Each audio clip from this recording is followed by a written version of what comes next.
wabarakatuh. Waalaikumsalam warahmatullahi wabarakatuh. Bismillahirrahmanirrahim. Alhamdulillahirrahmanirrahim. Wassalatu wassalamu ala asyrofil anbiya'i wal mursalin wa ala alihi wa sahbihi ajma'in wa ba'du. Bapak Ibu sekalian, kita akan memulai kegiatan bulanan kita, yaitu pengajian rutin Bapak Ibu guru dan juga staf untuk bulan September ini. Alhamdulillah Pak Kiainya sudah hadir pada hari ini. Ya, mudah-mudahan kita bisa menimba banyak ilmu dan lain sebagainya pada kegiatan pengajian pada siang hari ini. Mari kita sama-sama memulai kegiatan pengajian pada hari dengan sama-sama membaca basmalah.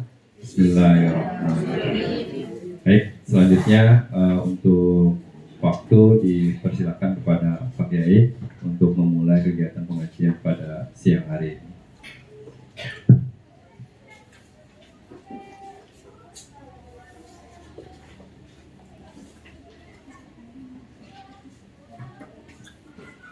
Assalamualaikum warahmatullahi wabarakatuh.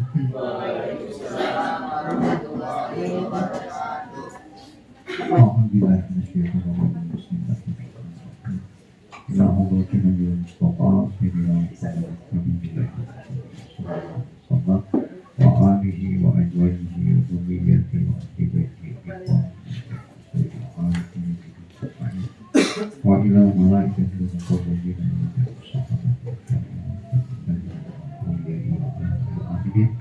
wa syuhada'i wa shalihin wa taharrum ihdina والنحاة والصرفيين والمتكلمين والمسلمين والحامدين وإلى جميع مشايخنا ومشايخنا وإلى آبائنا وأمهاتنا وأجدادنا وجداتنا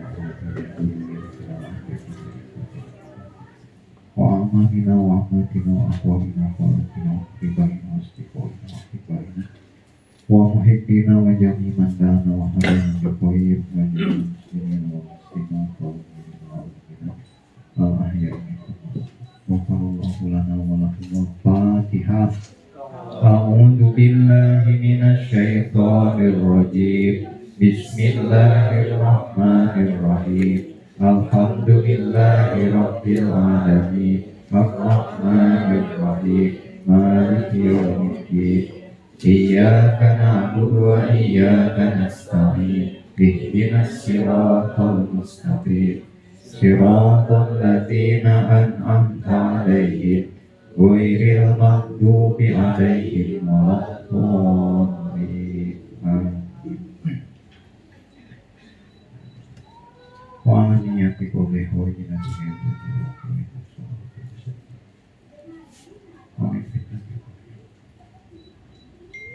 Al-Fatihah.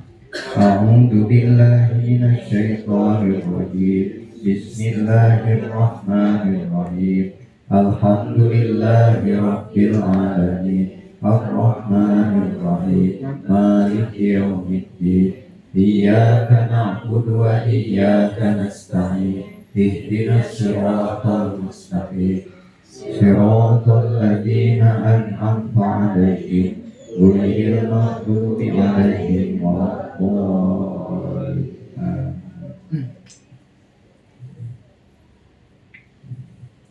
A'udzu billah. Bismillah.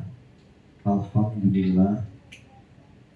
Wassalatu wassalamu ala Rasulillah wa ala alihi wa sahbihi wa man tabi'ahu bi ihsanin ila yaumil qiyamah.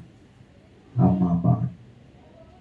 Para hadirin yang saya hormati, yang dimuliakan oleh Allah, alhamdulillah pada saat ini saya bisa kembali hadir berkumpul di sini dalam kegiatan taklim, dan mudah-mudahan taklim ini dijadikan amal soleh yang pahalanya berlipat ganda, amal soleh yang akan mendatangkan keberkahan kepada kita, amal soleh yang menjadi bekal bagi kita di akhir nanti. Amin ya rabbal alamin. Selanjutnya kita akan melanjutkan kajian yang sebelumnya, di mana kita akan mengkaji mengenai tafsir Al-Quran. Kaji mengenai tafsir Al-Quran. Sebelumnya sudah disampaikan tafsir mengenai Bismillahirrahmanirrahim yang akan saya tafsirkan di setiap pertemuan. Insya Allah tafsirnya tafsir Yasin. Tafsirnya tafsir Yasin. Nanti mungkin setelah tafsir Yasin selesai kita dimulai dari Al-Baqarah. Kalau ada umur mudah-mudahan. Jadi sebelumnya saya akan bacakan dulu tafsir Yasinnya.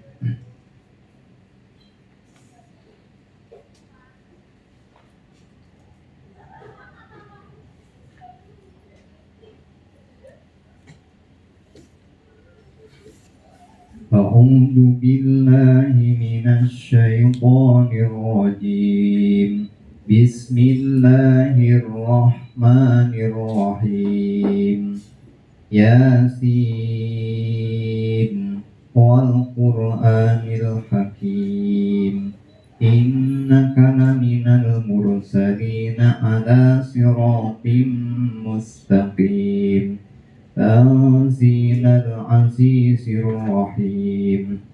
Litundira qauman ma undira aba'uhum fahum ghafilun. Bismillahirrahmanirrahim. Bismillahirrahmanirrahim ini menjadi, atau surat Yasin ini salah satu di antara surat-surat Al-Quran yang diawali dengan Bismillahirrahmanirrahim.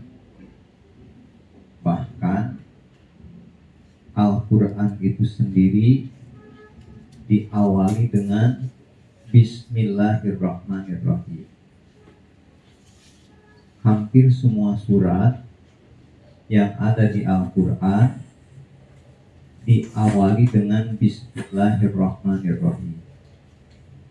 Hanya satu surat saja, yaitu surat Al-Baqarah, surat At-Taubah. Surat At-Taubah itu tidak diawali dengan Bismillahirrahmanirrahim. Selain surat At-Taubah atau surat Al-Baqarah, semua surat diawali dengan Bismillahirrahmanirrahim. Ya, salah satunya termasuk Yasin. Yasin adalah surat yang dimulai dengan Bismillahirrahmanirrahim. Al-Quran dimulai dengan surat Al-Fatihah. Awal surat Al-Fatihah juga Bismillahirrahmanirrahim. Dan bahkan ternyata kemarin setelah didalami maknanya, yang diawali dengan Bismillahirrahmanirrahim itu bukan hanya Al-Quran saja. Karena melihat makna bi kemarin itu apa? Dengan. Makna bi itu adalah dengan.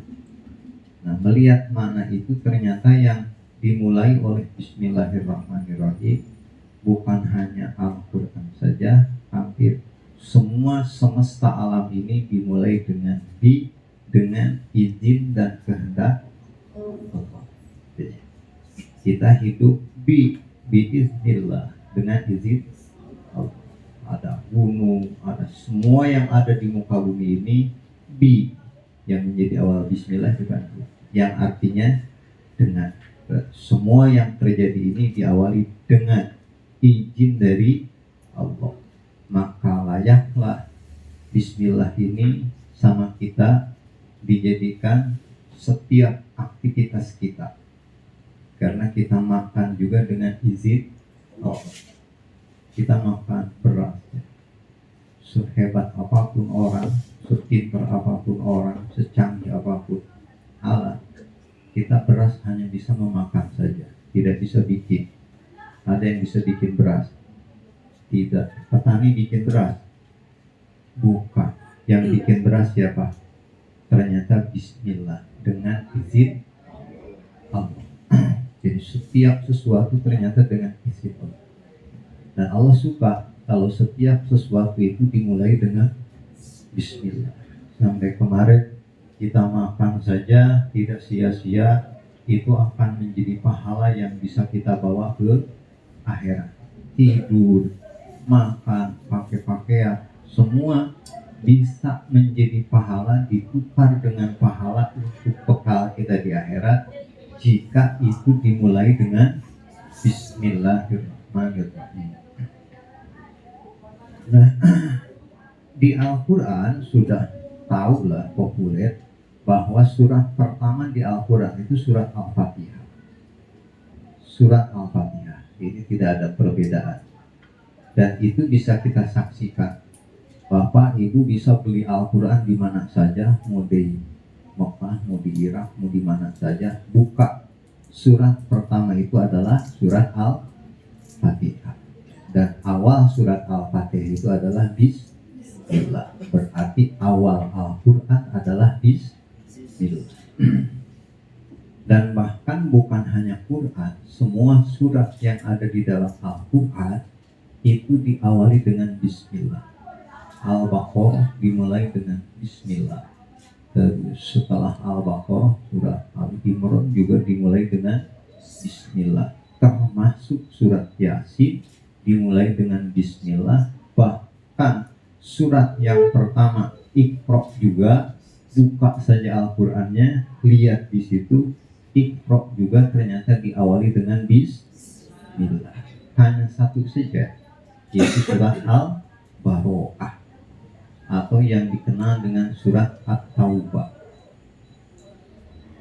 Dulu ada yang bertanya, karena mungkin ini juga pertanyaan kita, yang bertanya Abdullah bin Abbas. Yang bertanya Abdullah bin Abbas. Abdullah bin Abbas bertanya, dan sepertinya pertanyaan ini mewakili kita juga. Kata Abdullah bin Abbas, ma'amatu, apa maksud Tuhan? Yang ditanya Sayyidina Utsman, apa maksud Tuhan dengan surat Al-Baro'ah, dengan surat At-Taubah? Di situ tidak ada bismillah, karena kan urutannya itu apa? Surat Al-Anfal, setelah surat Al-Anfal kemudian surat Al-Baro'ah. Al-Anfal terus Al-Baro'ah. Ini kalau dilihat kan ada yang aneh dengan sub Al-Quran, karena susunan Al-Quran itu subnya, susunannya pertama sab'ut tiwal atau sab'ut tuwal, dilanjut dengan surat Al-Mi'in. Setelah Al-Mi'in dilanjut lagi dengan surat Al-Mathani. Setelah Al-Mathani dilanjut lagi dengan surat Al-Mufassal. Sab'ut tiwal itu artinya apa? 7 surat yang panjang-panjang. Setelah 7 surat yang panjang dilanjutkan dengan surat Mi'in. Surat Al-Mi'in itu artinya surat yang isinya beratus-ratus ayat. Ratusan. Kemudian setelah itu dilanjutkan dengan Al-Masani. Al-Masani ini enggak nyampe 100, hanya isinya berganda. Kalau Allah menerangkan surga, kesininya menerangkan neraka. Orang takwa, orang maksiat, dipasang-pasang. Kemudian setelah surat Al-Masani dilanjutkan dengan surat Al-Mufassal. Surat Al-Mufassal itu yang dipisah-pisah. Ini ulama mengatakan surat Al-Mufassal ada yang mengatakan dari surat An-Naba sampai An-Nas, ada juga yang mengatakan dari surat Al-Hujurat sampai An-Nas. Itu disebutnya surat Al-Mufassal. mufassal, pendek sudah ada pemisah, pendek sudah ada pemisah. Dan bahkan ini yang menjadi ukuran seseorang menjadi imam itu membaca itu surat al-mufassal. Al-mufassal itu dari Al-Hujurat sampai An-Nas. Dari Al-Hujurat sampai An-Nas, Al-mufassal itu dibagi lagi. Ada mufassal, ada tiwalul mufassal, surat mufassal tapi panjang. Ada juga awsatul mufassal, mufassal tapi pertengahan. Ada juga kisorul mufassal, mufassal tapi pendek. Yang panjang itu terhitung dari surat Al-Hujurat, sampai surat An-Naba. Itu panjang, kesebutnya panjang. Dari surat An-Naba sampai surat Sabihis itu pertengahan. Dari surat Sabi sampai Anas itu kisorul mufassal, mufassal yang pendek. Jadi kalau jadi imam dianjurkan suratnya kisorul mufassal, surat mufassal yang pendek. Kalau tidak yang pendek, dia kudu minta izin sama makmum. Jadi kalau baca surat Wadduha nggak perlu izin, karena dia hitungannya kisorul mufassal. Tapi kalau mau bacanya surat An-Naba atau bacanya surat Al-Hujurat, itu kudu minta izin dulu sama bapak-bapak, ibu-ibu, makmum sekalian, saya mau baca surat Kulhu, mohon izin. Nggak perlu itu, dan saja baca. Karena itu masuknya apa? Kisorul mufassal, surat mufassal yang pendek. Tapi kalau membaca surat Ar-Rahman, mau nggak mau dia kudu izin dulu, karena itu hitungannya sudah panjang. Jadi Al-Quran begitu ya urutannya, satu tiwal, 7 surat yang panjang, dilanjutkan dengan surat Al-Mi'in, surat yang beratus, dilanjutkan lagi dengan Al-Masani yang isinya berganda. Kalau menceritakan neraka pasti menceritakan surga, kesininya Al-Mufassal. Tapi kenyataannya begitu dicek agak sedikit kejanggalan. Ada surat yang nggak termasuk Mi'in juga nggak masuk. Tapi ada di tengah-tengah Sabtu Tiwal. Coba yang 7 yang panjang itu apa? Pertama surat Al-Baqarah. Panjang itu ya. Paling panjang, super panjang. Sinamul Quran katanya. Itu adalah puncaknya Al-Quran. Setelah Al-Baqarah surat apa ya? Ali Imran. Itu panjang nggak? Panjang juga. Setelah Ali Imran, An-Nisa. Itu juga panjang. Setelah An-Nisa, Al-Maidah. Itu juga apa? Panjang juga. Setelah Al-Maidah surat Al-An'am. Itu juga panjang. Setelah Al-An'am, Al-A'raf. Itu juga panjang. Setelah Al-A'raf surat Al-An'am, itu nggak panjang, itu di bawah 100. Kalau mungkin dilihat itu mungkin sekitar 75 ayat, sekitar 70 ayat apa? Nggak mencapai ratusan. Setelah Al-Anfal dilanjutkan surat At-Taubah. At-Taubah panjang lagi. Jadi Al-A'raf panjang, kemudian Al-Anfal pendek, At-Taubah panjang lagi. Ini Al-Anfal nggak termasuk Sabtu Tiwal, orang cuma 75 ayat. Yang masuk Sabtu Tiwalnya itu surat At-Taubah, yang beratusnya itu. Nah ini yang jadi pertanyaan Abdullah bin Abbas. Kata Abdullah bin Abbas, kenapa bisa begini? Ada menyelang surat Al-Anfal di tengah-tengah surat yang panjang. Dan mengapa surat Al-Baqarah tidak ada Nah, akhirnya dijawab oleh Sayyidina Utsman, mengapa di surat Al-Baqarah tidak ada bismillah. Kata Sayyidina Utsman, kan Anda juga tahu, ini Abdullah bin Abbas itu sahabat junior. Karena begitu Rasul wafat itu beliau baru usia sekitar 20 tahunan. Jadi masih anak-anak. Kata Sina Usman begini, surat Al-Anfal itu adalah akhir surat Makkiyah, awal surat Madinah. Al-Anfal akhir surat Makkiyah, awal surat Madinah. Sementara kalau surat Al-Baqarah atau surat At-Taubah itu surat yang turun terakhir di Madinah. Kalau Al-Anfal awal Madinah, kalau Al-Baqarah akhir Madinah. Berarti ini ada jeda tahunan di situ, mungkin bulanan. Kemudian kalau melihat makna, ya, melihat makna itu nyambung antara surat Al-Anfal dengan surat Al-Baqarah. Al-Anfal itu arti Al-Anfal itu apa? Hasil perang. Surat At-Taubah yang diceritakan apa? Perang. Surat At-Taubah keren namanya, surat At-Taubah. Padahal isinya menerangkan apa? Perang. Jadi ada kesamaan.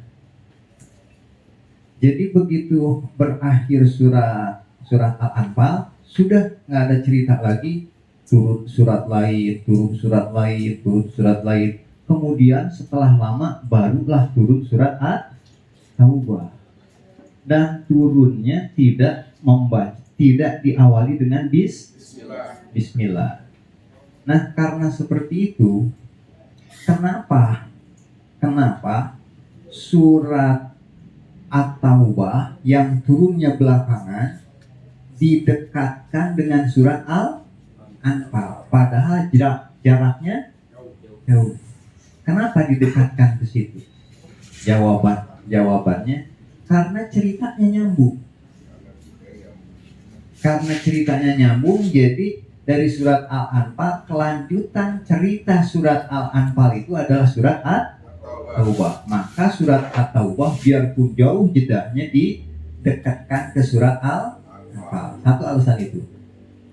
Karena ceritanya nyambung, atau surat At-Taubah itu kelanjutan dari cerita surat Al-Anfal. Alasan satunya. Alasan keduanya, surat Al-Baqarah itu tidak dimulai dengan Bismillah. Kumpulin sahabat sama Umar bin Khattab, sama Zaid bin Sabit, sama Abu Bakar Siddiq. Tidak ada di antara mereka yang mengatakan Bismillahirrahmanirrahim, bara'atu minallahi. Gak ada. Kamu dikasih bara'ah sama Nabi Muhammad, sama Rasulullah, iya. Sebelumnya Nabi nyuruh baca Bismillah enggak? Hampir semua sahabat menerima surat Al-Baqarah enggak disuruh oleh Nabi dengan Bismillah. Ini berarti Al-Baqarah itu bukan awal surat. Karena kalau awal surat pasti dimulai dengan Bismillah. Nah, ini langsung saja, bara'atu minallahi wa rasulil ladina. Langsung saja itu. Enggak ada Bismillah dulu. Berarti ini bukan awal surat. Kalau bukan awal surat, nyambungnya kemana? Dilihat ceritanya, nyambungnya ternyata sama surat Al-Anfal. Yang jedahnya sangat jauh, panjang. Nah, karena tidak diawali dengan Bismillah dan karena ceritanya kelanjutan dari surat Al-Anfal, maka surat Al-Baqarah didekatkan dengan surat Al-Anfal. Terus kenapa tidak dijadikan satu surat saja? Bisa kan dijadikan satu surat? Kenapa nggak dijadikan satu surat? Kalau dijadikan satu surat, jadinya sapetiwa, sama-sama panjang. Al-Baqarah, Ali Imran, An-Nisa, Al-Maidah, Al-An'am, terus Al-A'raf. Nah, Al-Anfalnya ditambahin dengan At-Taubah kan jadi panjang.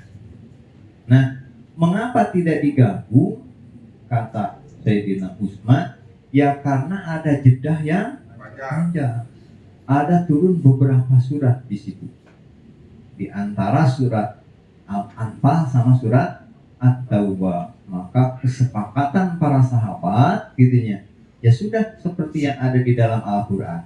Tetap diposisikannya surat Al-Baqarah itu didekatkan dengan surat Al-Anfal sekalipun jedahnya jauh. Alasannya dua, karena Al-Baro'ah tidak dipesan oleh Nabi untuk diawali dengan bismillah, berarti bukan awal surat. Dan karena Al-Baro'ah ini kelanjutan cerita dari surat Al-Anfal. Mengapa nggak dijadikan satu surat? Karena memang ada jeda, ada rentang waktu yang panjang.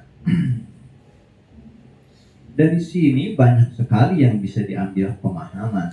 Cuma yang sesuai dengan bahasan kita, artinya menempatkan bismillah pada awal surat itu bukan inisiatif para sahabat, tetapi itu adalah perintah dari Rasulullah. Ya sudah pasti Rasulullah disuruh Jibril dari sononya begitu. Karena nggak ada dari Jibril untuk mengawali baroah dengan bismillah, makanya Nabi tidak nyuruh. Karena Nabi nggak nyuruh, maka sahabat tidak berani menambahin yang disuruh dari suruhan sono. Makanya mereka juga tetap tidak menambahi bismillah. Kalau tidak pakai bismillahnya itu, gara-gara nggak ada perintah, tidak mungkin yang 14 surat pakainya bukan karena perintah. Ini tidak pakai bismillah di surat Al-Baro'ah. Kenapa? Karena nggak ada perintah. Berarti yang 113 surat pakai bismillah itu dipastikan karena itu ada perintah dari Rasulullah Shallallahu Alaihi Wasallam. Sehingga ini menurut pendapat hasil ijtihad Imam Syafi'i, bismillah adalah awal surat Fatihah dan seluruh surat yang ada di dalam Al-Quran selain surat Al-Baro'ah. Jadi surat pertamanya menurut Imam Syafi'i, Yasin itu bismillah. Kulhu surat pertamanya apa? Awal suratnya bismillah. Terus Alam Nasroh awal suratnya bismillah. Al-Falaq awal suratnya bismillah. Dan memang kenyataannya, silahkan buka Al-Quran, ternyata memang ditulis bismillah. Akan tetapi pendapat hasil ijtihad Imam Syafi'i ini beda lagi, lain lagi dengan hasil ijtihad imam-imam mujtahid yang lainnya. Serupa Imam Abu Hanifah, Imam Malik, Imam Ahmad. Terutama Imam Malik, beliau lebih melihat bismillah yang ada di awal surat itu, termasuk Fatihah, itu adalah bukan Al-Quran. Dia hanya pemisah saja. Pemisah antara surat dengan surat. Kalau langsung alif lam mim dzalikal kitab, kayak nyambung. Dipisahlah dengan bismillah. Berarti bismillah ini hanya sebagai pemisah. Dan memang di dalam hadisnya gitu, atau seperti ini, akhir surat Al-Baqarah itu apa? Pansurna alal qaumil kafirin. Dilanjutkan sama Ali Imran, alif lam ra, alif lam mim. Itu kalau nggak ada bismillah bisa jadi apa? Nyambung. Seperti satu surat. Diadakanlah bismillah sebagai pemisah antara Ali Imran dengan Al-Baqarah. Makanya imam yang tiga ini berpendapat bismillah bukan bagian daripada surat. Bismillah hanya pemisah antar surat dengan surat. Ya, kalau bismillah di surat Al-Baqarah pemisah apa? Fatihah dengan Al-Baqarah. Bismillah yang ada di surat Ali Imran pemisah antara Al-Baqarah dengan Ali Imran. Nah, bismillah yang ada dalam Fatihah pemisah apa? Bismillah yang ada dalam Fatihah pemisah apa?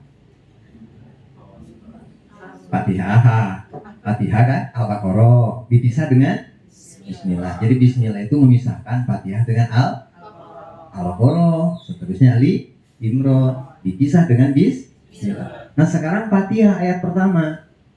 Bismillahnya pemisah. Pemisah dengan apa? Hah?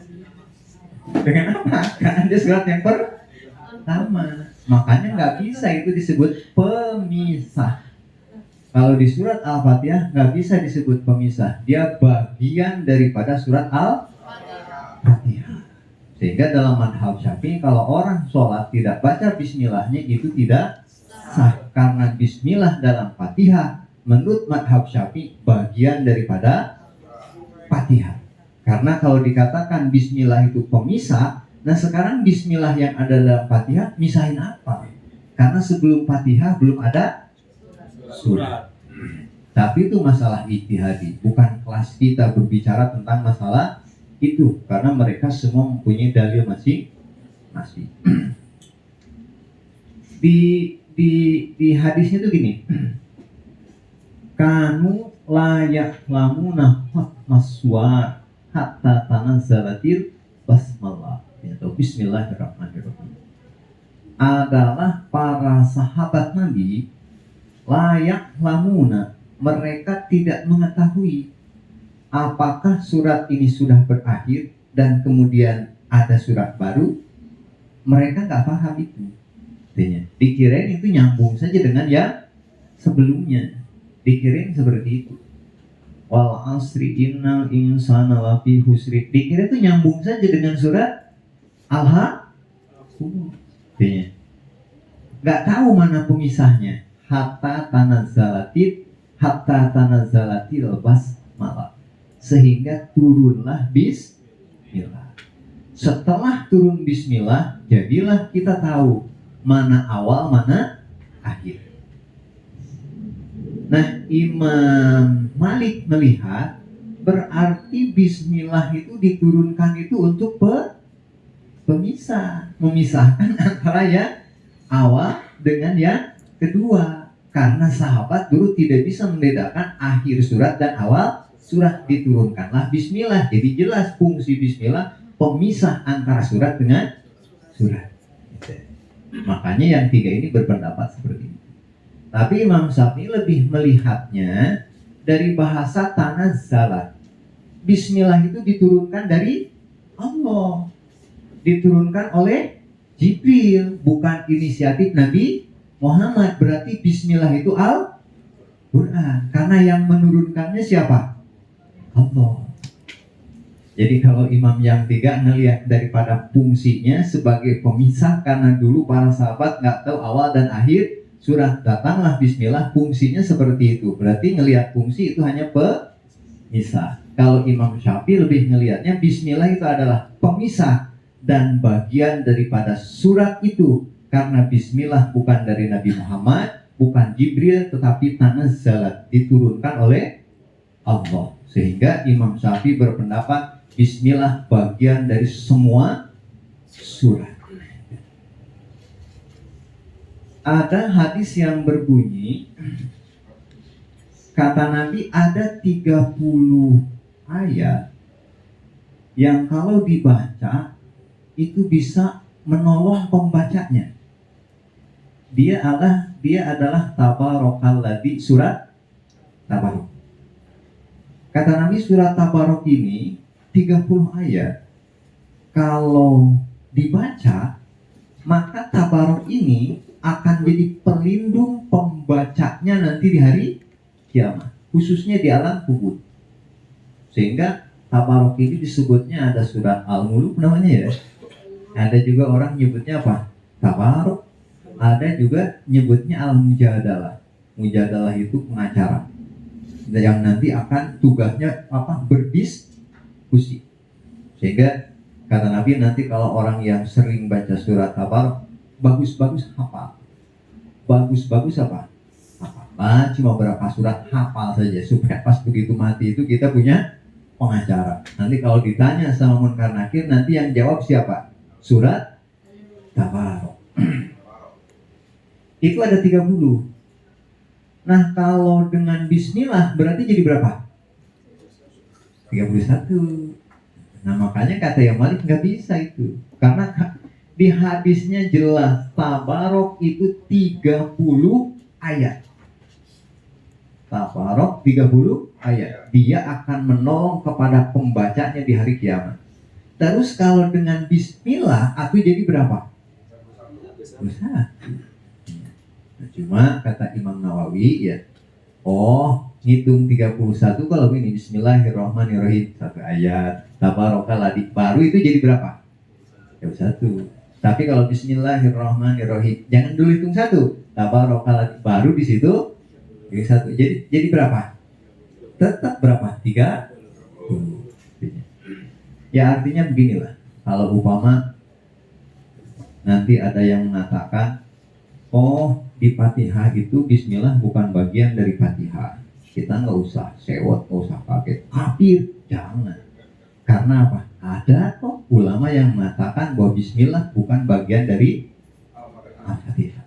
Kalau ada juga orang mengatakan bismillah itu bagian dari Fatihah, bagian dari surat Yasin. Kita nggak usah sewot dan nggak usah norak. Karena memang ada ulama yang berpendapat bahwa bismillah bagian dari seluruh surat yang ada di dalam Al-Quran. Ya sudah begitu memang adanya. Nah, kembali ke hadis tadi ya. Dulu kami atau para sahabat tidak tahu pemisah antara surat dengan surat, sehingga turun bismillah. Berarti sebelum turun bismillah sudah ada beberapa surat yang turun. Begitu enggak? Dulu para sahabat tidak tahu pemisah antara surat dengan surat. Dulu nggak tahu mana pemisah antara surat dengan surat, hingga turunlah bismillah. Berarti sebelum bismillah sudah ada beberapa surat yang turun dan tanpa bismillah. Seperti mana Al-Mudaththir itu duluan.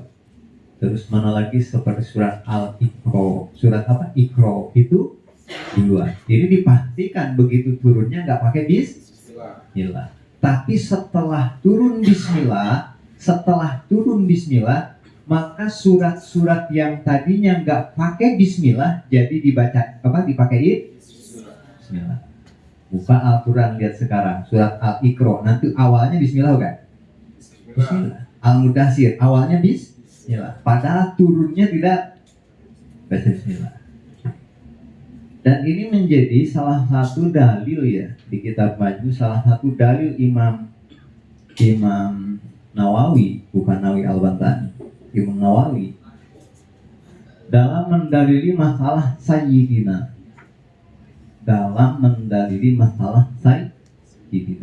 Karena kan ada yang anti Sayyidina, ada juga yang suka pakai Sayyidina. Kami dari pesantren pakai, setiap sholawat pasti kepada Nabi Muhammad memakai Sayyidina. Sebenarnya pakai nggak masalah, nggak pakai dosa nggak? Oh tidak, pakai juga ada masalah. Nah kemudian Imam Nawawi mendalili dengan cara yang tadi. Kan ketika ada sahabat Nabi nanya kepada Rasulullah, ya Rasulullah, kaifa nusolli alaika fi sholatina? Wahai Rasulullah, bagaimana caranya kami bersolawat kepada engkau di sholatina, di dalam sholat? Kata Nabi, faqulu atau qul Allahumma sholli ala Muhammad. Di diksi yang diucapkan oleh Nabi nggak ada sayyidinanya. Qul Allahumma sholli ala Muhammadin wa ala ali Muhammad. Sehingga karena nggak ada sayyidinanya, sebagian kelompok di luar pesantren nggak boleh membaca pakai sayyidina, karena dari nabinya juga tidak pakai sayyidina. Sementara di pesantren seperti kita Sulam Munajat gitunya, di situ ada Sayyidina Muhammad wa ala ali Sayyidina Muhammad. Nah, kenapa saat itu Nabi ngajarin sahabat nggak pakai Sayyidina? Di situ alasannya Imam Nawawi menerangkan. Cuma salah satu yang menariknya kata Imam Nawawi, karena pada saat itu dimungkinkan Nabi belum dikasih gelar Sayyidina. Sementara Nabi kalau belum dikasih suatu gelar, dia nggak mungkin ngaku-ngaku ke orang gelar yang bukan gelarnya. Beda dengan kita dan orang lain. Belum Ustadz ngaku, nah gitu kan, nggak bisa ngaku, bisa. Nah kalau Rasulullah enggak, sehingga di saat itu ketika Nabi dipanggil Sayyidina, Nabi ngeles, Daka Ibrahim, Daka Yusuf bin Yakub, kamu jangan panggil saya Sayyidina, saya nggak dikasih gelar itu oleh Allah. Daka Ibrahim, panggil oleh kamu Sayyidina Nabi Ibrahim. Makanya Nabi ngeles, sehingga ketika Nabi dimintakan mengajarkan sholawat, beliau nggak pakai Sayyidina, karena beliau gelarnya bukan Sayyidina, gitu. Nah kemudian datanglah Jibril yang mengatakan bahwa Nabi Muhammad dikasih gelar Sayyidina. Setelah Nabi Muhammad dikasih gelar Sayyidina, beliau bukan ngelarang orang menyebut dia Sayyidina, bahkan dia sendiri memaklumatkan diri kepada orang banyak, ana sayyidu waladi Adam. Dia memaklumatkan, wahai umat manusia, ana sayyidu waladi Adam yaumal qiyamah wala fakhro.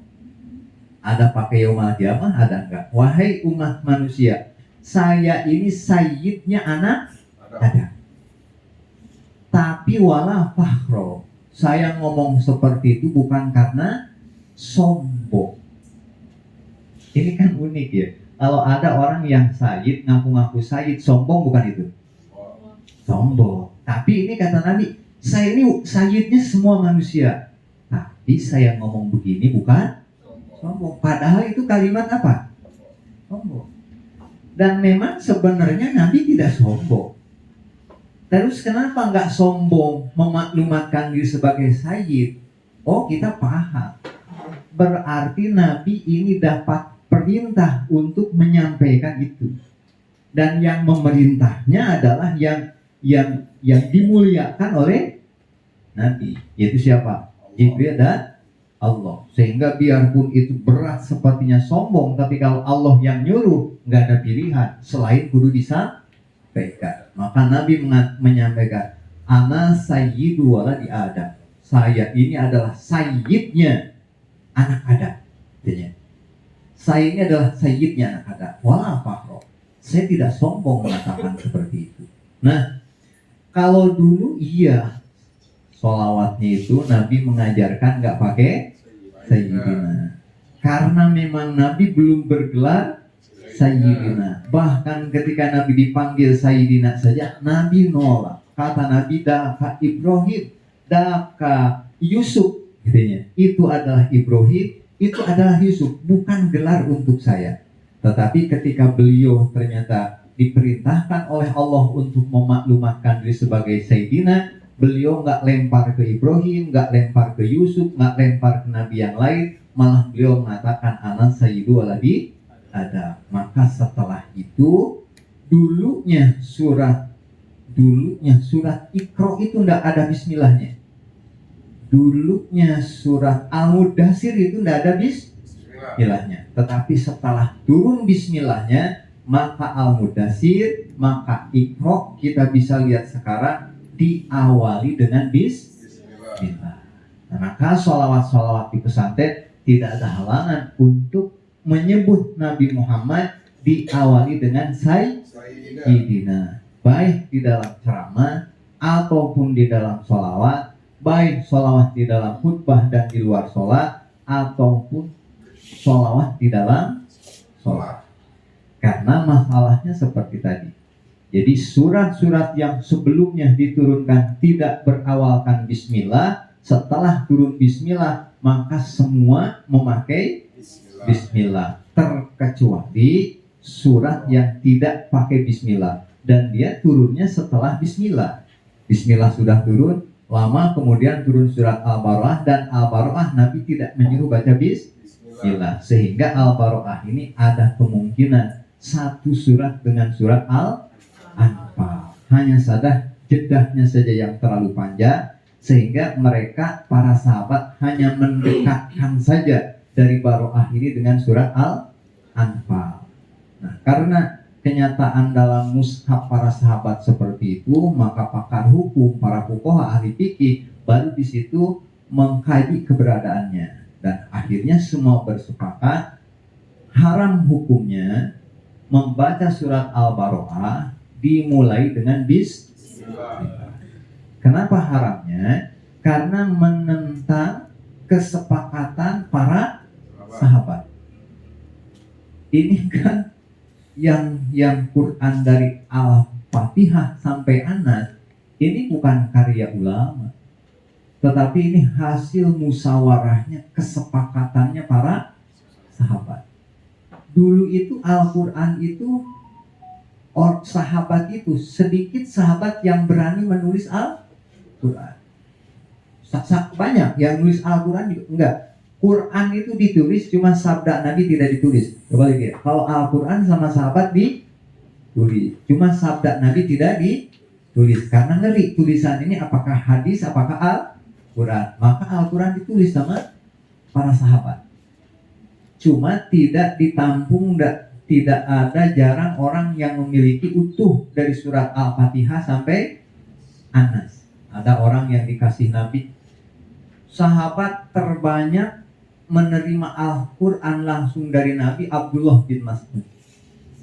Abdullah bin Mas'ud mendapat 70 surat yang diterima tidak dari yang lain, langsung dari bibir Nabi masuk ke telinganya. Itu hanya 70 surat. Jadi sebagian sahabat ada yang hafal 5 surat, ada yang 10 surat. Pas begitu datang ke Madinah turun surat Yasin, dia hafal Yasin, pulang ke Indonesia pas turun surat Al-Waqiah, dia nggak tahu karena dia tahunya surat apa? Surat Yasin. Ada orang, jadi nggak semua hafalan ada ngumpul pada satu orang. Ya ada yang banyak, yang hafal juga banyak. Di antaranya Abdullah bin Mas'ud dan yang lainnya banyak. Cuma nggak semua sahabat memiliki Al-Quran secara utuh. Akhirnya dikumpulkan oleh Abu Bakar Siddiq dan disusun. Semua susunan ini atas dasar dari Rasulullah Sallallahu Alaihi Wasallam. Dan bahkan ya, alhasil kesimpulannya, Bismillah ini, Yasin ini salah satu surat yang diawali dengan Bismillah. Surat lain juga sama, selain surat Al-Baroah diawali dengan Bismillah. Surat pertama di dalam Al-Quran surat Al-Fatihah. Al-Fatihah juga ternyata diawali dengan Bismillah. Setelah melihat sabda Nabi Rasulullah SAW, bahwa semua ilmu manusia itu dari Allah. Semua ilmu manusia dari Allah. Dan Allah memberikan ilmu kepada manusia melalui kitab-kitabnya. Kitabnya diturunkan, dari kitab itulah manusia bisa mendapatkan ilmu pengetahuan. Kitab yang diturunkan oleh Allah banyak sekali. Yang tercatat saja dalam hadis ada 114. Ada mengatakan 104. Cuma pada hakikatnya banyak. 104 itu hanya yang tercatat saja. Nah, jadi ilmu dari situ. Dari yang 104 dari Allah. Yang 104 ini semuanya terkumpul di dalam Al-Quran. Dan Al-Quran terkumpul di dalam surat Al-Fatihah. Karena kita ngaji Al-Quran segala macam, tafsirnya segala macam, itu tujuannya cuma untuk satu. Iyyaka na'budu wa iyyaka nasta'in. Sejarah segala macam untuk iyyaka na'budu wa iyyaka nasta'in. Dan iyyaka na'budu wa iyyaka nasta'innya itu nggak bisa langsung ke Allah. Nggak bisa langsung belajar dari Allah langsung, nggak bisa. Kudu melalui ihdinas siratal mustaqim, siratal ladzina Coba kita semua beragama, sholat atau apa langsung Allah yang ngajarin? Tidak. Yang ngajarin kita beragama, keimanan adalah alladzina an'amta alaihi, para nabi, para aulia, para ulama, guru-guru kita yang mengajarkan itu. Nah, ternyata itu semua dikumpulkan Fatihah, bisa ibadah sama Allah, sampai ibadahnya itu karena alhamdulillah, karena bersyukur kepada Allah. Kenapa orang bisa beribadah, bisa bersyukur sama Allah? Itu karena Bismillahirrahmanirrahim. Rahman itu maha pengasih, Rahim itu maha penyayang. Karena Allah kasihan sama manusia, turunin kitab kita. Karena Allah kasihan sama manusia, ajarkan tata cara beribadah. Kalau Allah nggak kasihan, diamin saja. Berarti adanya Fatihah dan Al-Quran semua itu atas dasar Rahman dan Rahimnya Allah. Dan kata Nabi, ternyata Bismillahirrahmanirrahim juga itu maknanya itu terkumpul pada baknya Bismillah. Setelah digali baknya Bismillah itu artinya dengan. Berarti kalau begitu adanya langit dengan Allah, adanya bumi dengan Allah, hidupnya kita dengan izin Allah, berdenyutnya jantung kita dengan izin Allah, itu darah di tubuh kita ngalir ke seluruh tubuh itu juga dengan izin Allah. Nah, keluarlah hasbunallah, yang mencukupkan kehidupan ini hanya Allah karena Dia yang menciptakannya. Coba kalau dibaca hasbunallah, yang mencukupkan saya itu Allah. Coba itu diresapi. Saya punya jantung, punya kebutuhan. Siapa yang bisa mencukupi kebutuhan jantung saya? Jawabannya hasbunallah. Hanya Allah. Di tubuh kita ada darah, ada saraf, ada segala macamnya. Itu kan semua membutuhkan punya kebutuhan. Siapa yang memenuhinya? Kita? Bukan. Tetapi yang bisa mencukupkan itu semua adalah hasbunallah. Kenapa hasbunallah? Karena bismillah, adanya itu dengan izin Allah. Sudah jam berapa? 5 menit lagi Bang Haji. Ya? 5 menit lagi. 5 menit lagi. Kemudian bismillahirrahmanirrahim. Dengan itu dengan artinya ya. Kalau ismi artinya apa? Nama. Allahi apa? Allah. Jadi bismillah itu dengan nama Allah. Yang pertama dipermasalahkan oleh Allah itu ternyata ismi. Ismi itu apa? Nama. Ternyata nama. Dan ternyata nama ini sangat luar biasa. Nama itu sangat luar biasa. Nabi Adam saja yang diajak bisa menjadi lebih hebat dari malaikat itu di Al-Quran dikasih ilmu apa? Wa 'allama Adamal asma'akul laha. Saya ajarkan kepada Adam asma'akul laha, semua nama-nama yang ada di muka bumi yang diciptakan oleh Allah. Ternyata awal pengetahuan itu mengetahui dulu apa?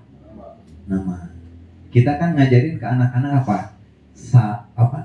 Dua mata saya, hidung saya satu. Itu kan nama dulu. Yang pertama dikenalkan kepada orang itu ternyata apa? Nama. Gitunya. Jadi mengetahui nama itu luar biasa. Nah maka yang pertama dikenalkan oleh Allah kepada Nabi Adam nama, sehingga ini menjadi metode bagaimana kita mentransfer ilmu kepada orang. Jangan dulu ngasih tahu yang aneh-anehnya, kasih tahu dulu aja apa namanya. Ini hidung buat apa? Udah hidung aja lah dulu.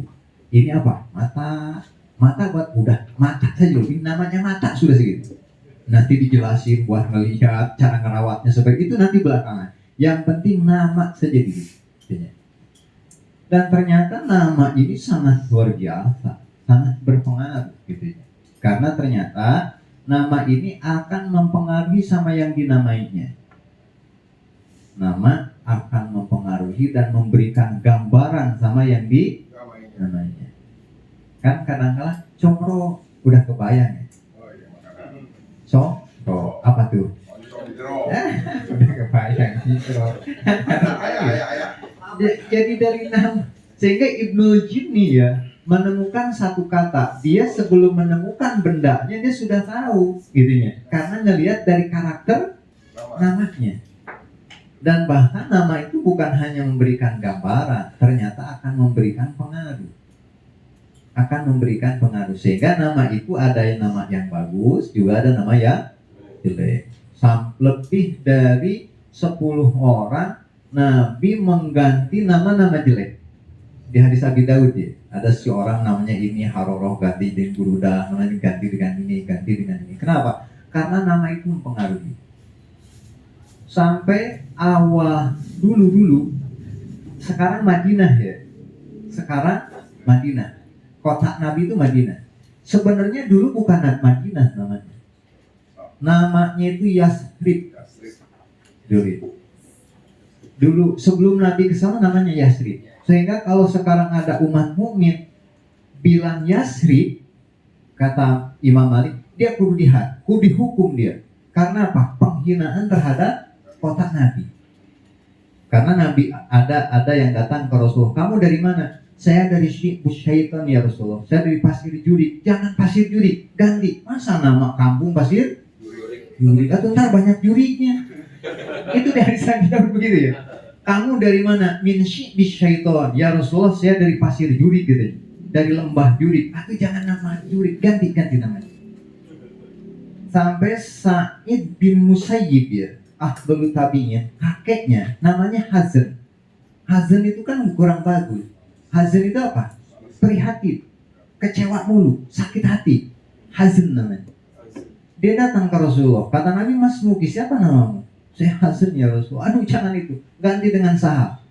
Wah nggak berani ya Rasulullah, saya mengganti nama yang diberikan oleh orang tua saya. Dia ngomong ke cucunya, ke Sa'id bin Musayyib, itu saya, ya sudah beginilah adanya. Jadi sepanjang hidup saya kecewa dan kecewa. Karena Nabi begitu. Jadi nama memang ada pengaruhnya terhadap ya dinamai. Makanya Nabi ahsinu, perbaguslah oleh kamu. Kalau kamu punya anak, coba kasih nama itu yang bagus. Kalau kamu punya anak, kasih nama yang bagus. Karena nanti di hari kiamat itu dipanggil tuh nama. Ya. Dipanggil. Kayak sekarang kan di sekolah kalau kita manggil anak apa? Nama kan. Ini bukan bom ya, di kampung saya dulu Cianjur di situ. Ada orang tahu kesel tuh orang tua ngasih nama tuh bukan, tuh kasih nama Kanjut. Tahu kan? Nggak tahu Pak. Oh nggak tahu sudah. Lebih bagus nggak tahu kan. Atau nanti dipanggil sama gurunya kan malu dia. Itu bukan cerita ya, asli. Ada lagi teman itu mah, teman seusia, Ocet namanya. Ocet itu terakhir ya. Kalau nama Ocet itu Kabocet itu apa? Loyo atau kasih namanya Ocet. Atau dia minder kan? Makanya kasih nama yang bagus. Pak.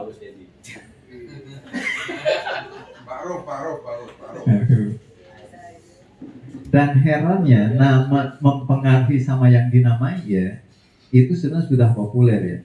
Ada orang sakitan aja, sakit-sakitan. Ada yang mengatakan juri lah, ada yang nggak cocok tempat lah, apa segala macam. Datang ke Kiai, ingat hadis yang dari Abi Daud ya. Siapa namanya? Bi'ah katanya. Wah nggak cocok ya, jangan nama Bi'ah, ganti dengan Lia. Bikin lagi bubur sono, bikin bubur dari Bi'ah ganti apa? Lia. Itu nggak hitungan bulan, selesai acara sembuh itu. Ternyata memang ada pengaruhnya. Itu saja yang bisa disampaikan, mudah-mudahan ada manfaatnya. Allahumma hamna bil Qur'an waj'alhu lana imaman wa nuran wa hudan wa rahmah.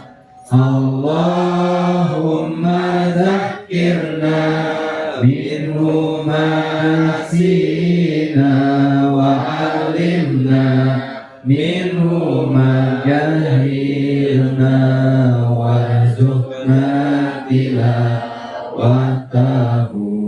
ana al-laili wa atrafan nahar waj'alhu lana hujjatan ya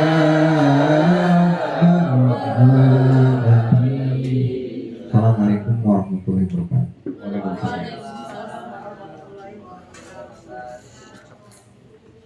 Baik Bapak Ibu, kemarin karena ada yang minta ada pertanyaan, saya kasih waktu satu aja yang mau nanya.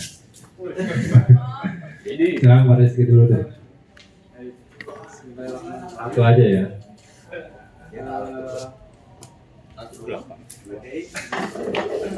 Berkaitan dengan isi kan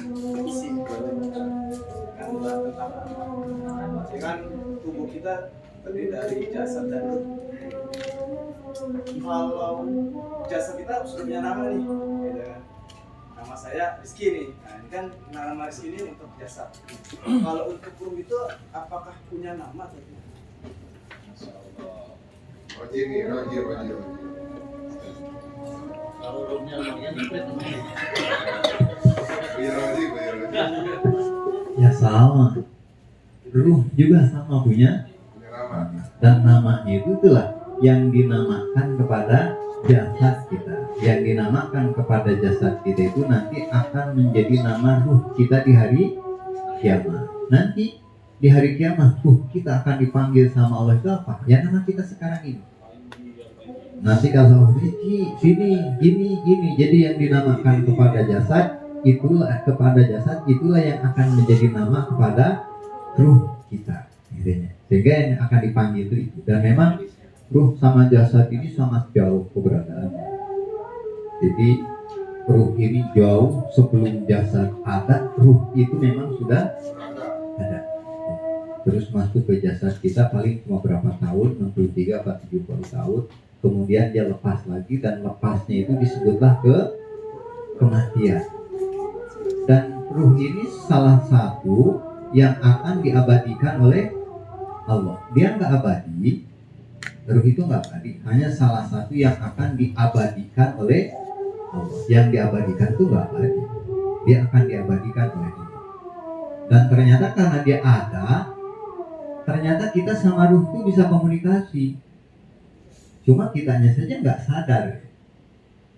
Coba kata Nabi di hadis Muslim juga, kalau kamu ziarah ke kuburan, terus baca oleh kamu salam, assalamualaikum warahmatullahi wabarakatuh, antum lana salatu wa inna insyaallah bikum lahikun. Atau kita assalamualaikum ya Jaid, lalu mana namanya Jaid. Kata sahabat, ya Rasulullah, kok nyuruh salam sama orang yang sudah mati? Ini gimana, stres kali ini. Kata Nabi, apa dia jawab? Oh, kata Nabi dia jawab. Dia jawab, hanya saja jawabannya tidak kamu dengar. Kata Imam Ibnu Hajar, ketika beliau mensarahi bahwa jangan ke kuburan Nabi itu bersalam, gitu ya. Itu kan yang menjawab itu jasad apa ruh?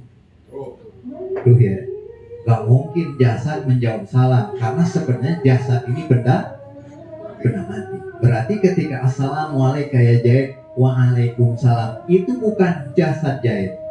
Jasad itu benda mati. Begitu ditinggalkan sama ruh, juga dia malah membusuk. Coba ini, kita nggak membusuk badan kita karena ada apa? Ruh, coba ruhnya hilang, membusuk badan kita. Mata yang tadinya sekarang bisa ngelihat, itu karena ada apa? Ruhnya hilang. Nah sekarang telinga mendengar juga begitu. Kalau kata Nabi yang di kuburan menjawab salam, maka kata Ibnu Hajar yang menjawab itu bukan jasad, tetapi apa? Ruh. Maka ada hadis yang mengatakan, arudduruhi, kalau kamu membaca salam di kuburan saya, maka Allah akan mengembalikan ruhku kepada jasadku. Jadi nama untuk jasad itu juga nama untuk ruh. Makanya ngasih nama itu kudu bagus. Karena nanti setelah jasadnya membusuk, yang kita kiringin doa siapanya? Ruhnya apa jasad? Ruhnya kan? Doa gimana? Wa ila ruhi. Kenapa? Karena jasadnya sudah tidak ada. Wa ila ruhi Fatihah, wa ila ruhi, wa ila. Kan nyebut wa ila ruhi Jaid, wa ila ruhi Syekh Anu. Padahal Syekh Anu jasadnya sudah hilang. Mungkin itu aja ya. Assalamualaikum warahmatullahi wabarakatuh. Waalaikumsalam warahmatullahi wabarakatuh. Baik, Bapak Ibu sekalian, yang masih ada pertanyaan ditahan aja sampai bulan depan. Ya. Mungkin nanti pengajiannya sebelum jam 3 kita jeda 10 menit kali ya, buat nanti kalau ada mau bertanya mengaji ya kayak gitu. Itu saja Bapak Ibu sekalian, terima kasih untuk kehadirannya pada siang hari ini. Kita tutup dengan sama-sama baca hamdalah. Alhamdulillahirobbilalamin. Wassalamualaikum warahmatullahi wabarakatuh.